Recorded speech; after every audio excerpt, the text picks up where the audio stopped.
تعین جو ہے یہاں جس کو فلسفے کی زبان میں ریفرنس کہتے ہیں آج کل. ریفرنس مطلب جو بھی لفظ ہے اس کا یا ہمارے یہاں اس کو ماسدق کہتے ہیں.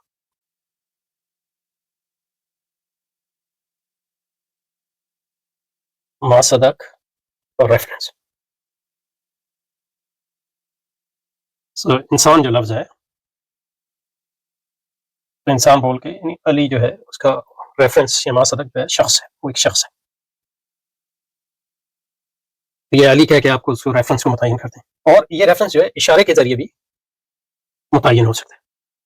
لیکن اشارے جو ہیں سیاقی ہوتے ہیں.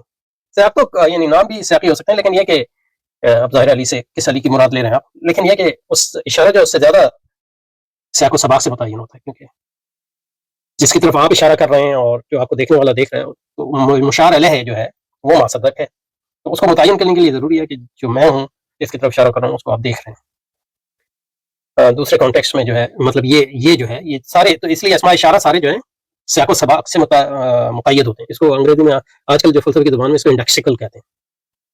انڈیکسیکل میرا خیال ہے یہی انڈیکسیکل مطلب یہ کہ میں کہوں یہ ایک کتاب. اب یہ میرے سامنے جو کتاب ہے یہ علامہ اقبال کی مثلا تشکیل جدید الہیات اسلامیہ انگریزی میں پڑھی، یہ اور بہت سی کتابیں پڑھی ہیں.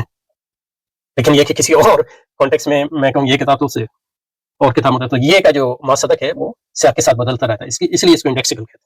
اس کو فلسفے کی زبان میں جو ہے ڈیمونسٹریٹیوز بھی کہتے ہیں. یہ انڈیکسیکلز جو ڈیمونسٹریٹیوز ہوتے ہیں وہ ڈیمونسٹریٹیوز تو ڈیمونسٹریٹیوز جو ہیں وہ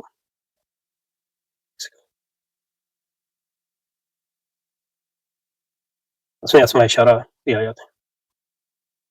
یہ ماسدق کو متعین تو کرتے ہیں لیکن سیاق کے بغیر جو ہے ماسدق ان سے متعین نہیں ہو سکتا، کیونکہ سیاق کے ساتھ جو ہے ان کا ماسدق بدلتا رہتا ہے.